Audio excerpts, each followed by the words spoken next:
தவறான பாதைகளும் தவறான செயல்களையும் நம்ம பார்ட்னர்ஷிப்கார் இருந்தாங்கன்னா அவங்களாம் விட்டு விலக போகுது. காதல் திருமணங்கள் கைகூடக்கூடிய காலம். உறவினரால் ஏற்பட்டு வந்த துன்பங்கள், நம்மளுக்கும் தாயாருக்கும் இருந்து வந்த கருத்து வேறுபாடு, நம்மளுக்கும் நம் பிள்ளைகளுக்கும் ஏற்பட்டு வந்த கருத்து வேறுபாடெல்லாம் விலகப் போகுது. அதுவும் இல்லாமல் 5ஆம் அதிபதி என்று சொல்லக்கூடிய செவ்வாய் பகவான் இது வரைக்கும் 8ஆம் இடத்துல இருந்தார். நீச்சகதி பெற்று நேரடி பார்வையில் இருந்தோம். அவருடைய பார்வையிலிருந்து விடுபட்டு வெளியே வரும்.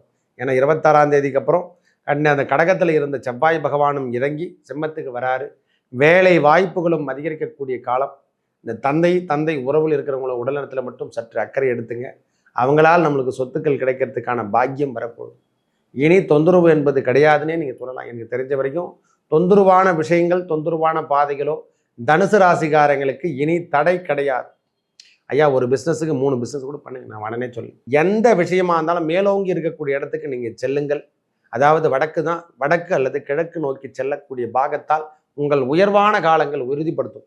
ஒரே வார்த்தை சொல்லப்போனால் வடக்கும் கிழக்கும் செல்லும் பொழுதெல்லாம் உங்கள் வாழ்க்கை தரம் உயர்ந்து காணப்படும். ஏன்னா கீழ் ஃப்ளோரில் இருக்கிற மேல் ஃப்ளோருக்கு போகலாம், கண்டிப்பாக போகலாம்.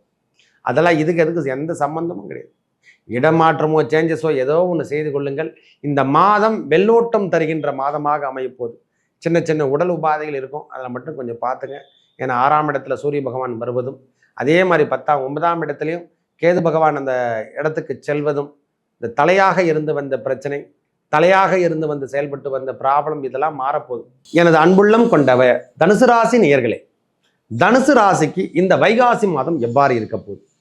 வைகாசி என்று சொன்னால் இதுவரைக்கும் மேஷத்தில் இருந்தால் சித்திரை மாதம், ரிஷபத்துக்கு இடம்பெறக்கூடிய காலம். சூரிய பகவானுடைய இடப்பெயர்ச்சியை வைத்து தான் தமிழ் மாதங்கள் கணக்கிடப்படுகிறது. வைகாசி மாதம் சூரிய பகவான் நம்மளுக்கு ஏற்கனவே பஞ்சமஸ்தானத்தில் இருந்தார். அவர் இடம்பெயர்ந்து இப்போ 6ஆம் இடத்துக்கு வர்றார். அதே நாட்களில் நம்மளுக்கு வைகாசி 1 குரு பகவான் 7ஆம் இடத்துக்கு செல்வது மிகைப்படுத்த முடியாத ஒரு அபரீத ராஜயோகம். ராசிநாதன் ராசியை பார்க்கிறார். இது வரைக்கும் ரொம்ப நாள் ஆயிடுச்சு. ஓராண்டு காலம் தனுசு ராசிக்காரங்க வாழ்ந்த வாழ்க்கை தலைகீழாக புரட்டி போட்டது. வாழ்வியல் கிடைக்காத ஒரு பெரிய மாற்றம், மகத்துவமான நாட்கள் என்று கூட சொல்லலாம். அதே போல் 10ஆம் இடத்துல கேது பகவான் இது வரைக்கும் பிஸ்னஸில் ஒன்றுமே கிடையாது. ஒரே டார்ச்சர் அடி எல்லாமே கிடைச்சிச்சு, என்னவோ லாக் பண்ணி வச்சிச்சு. இந்த மாதிரி விஷயங்கள்லாம் நடந்ததுக்கு பாருங்க. அதுலேருந்து கேது பகவான் இடம்பெயர்ந்து வெளியே சொல்கிறார். ஆனால் சனி பகவானுடைய பார்வை இருக்குது. உழைத்தால் வெற்றி பெறலாம். பிஸ்னஸில் நீங்கள் உழைத்தால் வெற்றி பெறலாம், அதுக்கான அமைப்பு. அதில் எந்த விதமான தடையும் கிடையாது. சனி பகவானுடைய தன்மை என்ன? முதல் நீங்கள் உழைத்தால், கடின உழைப்பை கொடுத்தால் வெற்றி பெறத்துக்கான காலம். தனுசை பொறுத்த வரைக்கும் தடையாக இருந்து வந்த பிரச்சனைகள் அனைத்தும் விலகும். தவறான பாதைகளும் தவறான செயல்களையும் நம்ம பார்ட்னர்ஷிப்கார் இருந்தாங்கன்னா அவங்களாம் விட்டு விலக போகுது. காதல் திருமணங்கள் கைகூடக்கூடிய காலம். உறவினரால் ஏற்பட்டு வந்த துன்பங்கள், நம்மளுக்கும் தாயாருக்கும் இருந்து வந்த கருத்து வேறுபாடு, நம்மளுக்கும் நம் பிள்ளைகளுக்கும் ஏற்பட்டு வந்த கருத்து வேறுபாடெல்லாம் விலகப் போகுது. அதுவும் இல்லாமல் 5ஆம் அதிபதி என்று சொல்லக்கூடிய செவ்வாய் பகவான் இது வரைக்கும் 8ஆம் இடத்துல இருந்தார். நீச்சகதி பெற்று நேரடி பார்வையில் இருந்தோம். அவருடைய பார்வையிலிருந்து விடுபட்டு வெளியே வரும். ஏன்னா 26ஆம் தேதிக்கு அப்புறம் அந்த கடகத்தில் இருந்த செவ்வாய் பகவானும் இறங்கி சிம்மத்துக்கு வராரு. வேலை வாய்ப்புகளும் அதிகரிக்கக்கூடிய காலம். இந்த தந்தை உறவில் இருக்கிறவங்கள உடல்நலத்தில் மட்டும் சற்று அக்கறை எடுத்துங்க. அவங்களால் நம்மளுக்கு சொத்துக்கள் கிடைக்கிறதுக்கான பாக்கியம் வரப்போகுது. இனி தொந்தரவு என்பது கிடையாதுன்னே நீங்கள் சொல்லலாம். எனக்கு தெரிஞ்ச வரைக்கும் தொந்தரவான விஷயங்கள், தொந்தரவான பாதைகளோ தனுசு ராசிக்காரங்களுக்கு இனி தடை கிடையாது. ஐயா, ஒரு பிஸ்னஸுக்கு 3 பிஸ்னஸ் கூட பண்ணுங்க, நான் உடனே சொல்லி. தடையில்லாத வணிக வர்த்தகத்தை நீங்கள் ஏற்படுத்தி கொள்ளலாம். தடையில்லாத வாணிபத்தை ஏற்படுத்தலாம். உழைப்பினை நல்கக்கூடிய காலமாக இந்த காலம் இருக்கும். உழைப்பு உங்களுக்கு உயர்வினை தரக்கூடிய அமைப்பு. ஐயா, நீங்கள் எதை போட்டாலும் கிடைக்கும் சுவாமி. ஐயா, நான் அரசாங்க பணிக்காக காத்துட்ருக்கேன், எக்ஸாம் எழுதுறேன், கன்ஃபார்ம் பண்ணி. ஐயா, நான் தேர்வில் வெற்றி பெறுவேன்னா, நான் 10th எழுதுகிறேன், +2 எழுதுகிறேன், நீட் எக்ஸாம் எழுதுறேன், எல்லாமே இந்த சக்ஸஸ் தருகின்ற காலம் என்றே சொல்லு. உங்கள் வாழ்வில் தடையில்லாத ஒரு அமைப்பு, உங்கள் வாழ்வில் ஏற்படக்கூடிய ஏற்கனவே ஒரு புத்துணர்ச்சி பெற்று நாம் வெளியே வரலமுனுங்க. கோச்சார ரீதியாகவும் மனிதன் பாதிக்கப்படுகிறான். ஜன்மசனி வந்தால், 7.5 சனி வந்தால் பாதிக்கிறோமோ, அதே மாதிரி கோச்சார ரீதியாக குரு பகவான் 7ஆம் இடத்துக்கு வரும்பொழுதெல்லாம் ஒரு உயர்ந்த நிலைமைக்கு செல்லக்கூடிய பாக்கியத்தை பெறும். ஏன்னா வாழ்க்கையில் இதெல்லாம் சில நேரத்தில் மட்டுமே கிடைக்கும். காலத்தை வைத்து பயன்படுத்தி காலத்திற்கேற்றார்கள் பயிர் செய்து கொள்ள வேண்டும் என்று சொல்லல. அந்த காலம் பொன்னான காலம் எல்லாம் இந்த நேரத்தில் வருது. தகரமும் தங்கமாக மாறக்கூடிய காலம். இந்த உழைப்பினை நன்றி கொண்டா போதும். உங்கள் உழைப்பை முழுவதும் கரெக்டாக செயல்படுத்தினா உங்கள் வாழ்வாதாரம் மேலோங்கும். தனுசு ராசிக்கார் ஐயா பிரிவினை ப்ரொமோஷனுக்காக காத்திருந்தா கன்ஃபார்ம் பண்ணிங்க, உங்களுடைய ப்ரொமோஷன் வெற்றி கிடைக்கும்.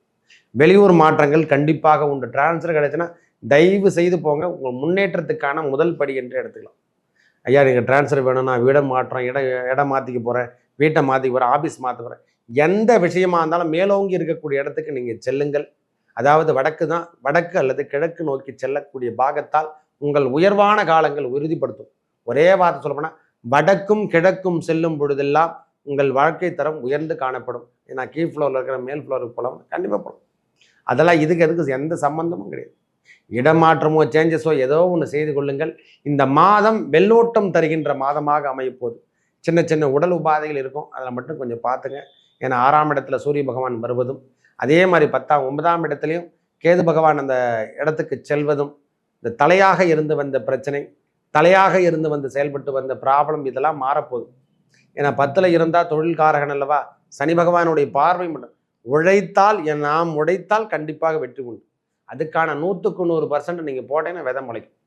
உங்களுடைய பணி சிறந்த பணியாக மாறக்கூடிய காலம். ஐயா தினமும் தான் கிரகங்கள் மாறுது, இருந்தாலும் அந்த நாட்கள் என்று சொல்லக்கூடிய அமைப்பை நம்ம முன்னோர்கள் எழுதி வச்சாங்க. சந்திரன் ஒரு நாளைக்கு 2 நாளைக்கு ஒரு வீட்டை விட்டு வெளியே போகிறார். அப்படி இருக்கும்போது ஒவ்வொரு நாளும் கிரகங்கள் மாறிக்கொண்டு தான் இருக்குது. ஒவ்வொரு நிமிஷமும் மாறி நம்ம பேசினே இருக்கும்போது கூட கிரகங்களுடைய மாற்றங்கள் இருக்குது. பயப்பட தேவையில்லை. வாழ்வில் வெற்றி பெறக்கூடிய மாதமாக வைகாசி மாதம் இருக்க போகுது. ஒவ்வொரு விஷயத்திலும் இதுவரைக்கும் தடை தடை தடை என்று இருந்ததில்லை, அந்த தடையான விஷயங்கள் எவ்வாறு இருக்குதோ அதெல்லாம் மாறப்போகுது. புதிய பார்ட்னர்ஷிப் வேறு சேரப்போகிறாங்க நம்மகிட்ட. புதிய தொழிலை நாம் எடுத்து செய்யறதுக்கான பாக்கியம் எல்லாம் தனுசு ராசிக்காரங்களுக்கு வரப்போகுது. நீண்ட காலம் எதிர்பார்த்திருந்த செட்டில்மெண்ட் அமௌண்ட்டு, ஐயா எனக்கு தெரியல, எதுவுமே கிடைக்கல சுவாமி, என்னன்னே தெரில, எல்லாமே கோர்ட்டு கேஸில் போட்டிருக்கேன், அது கூட எனக்கு சேர வேண்டிய சொத்துக்கள் வரலைன்னா இனிமேல் அந்த சொத்து சார்ந்த விஷயங்கள்லாம் உங்களுக்கு கைகூடி ஒரு சக்ஸஸுங்க. அவ்வளோதான். ஒரே சொல்லப்போனால் நீங்கள் வாழ்க்கையில் என்னென்ன பெறணுமோ, ஐயா கார் இல்லை, வண்டி வாகனம் இல்லை, போக்குவரத்து இல்லை, எனக்கு வீடு இல்லை, சொந்தமான அமைப்பு, என்னென்ன கிடைக்கணுமோ அனைத்தும் கிடைக்கிறதுக்கு முதல் ஆதாரமே இந்த ஆதாரம் தான். வெற்றிகள் உங்கள் வாழ்வில் கிடைக்கக்கூடிய காலமாக இந்த காலம் இருக்க போது. மேலும் நல்லதெல்லாம் நடக்க இறைவன் முருகப்பெருமான் அந்த வள்ளி தெய்வ யானை சுப்பிரமணிய சுவாமி திருத்தணிகை சென்று வர ஐயா வள்ளிமலை தான் இல்லை, வள்ளிமலை திருத்தணிகை மட்டும் இல்லை, திருச்செந்தூர் சென்று வர உங்கள் வாழ்வில் ஏற்பட்ட தடையான விஷயங்கள் அனைத்தும் விலகி நல்லதே நடக்கும். நன்றி, வணக்கம்.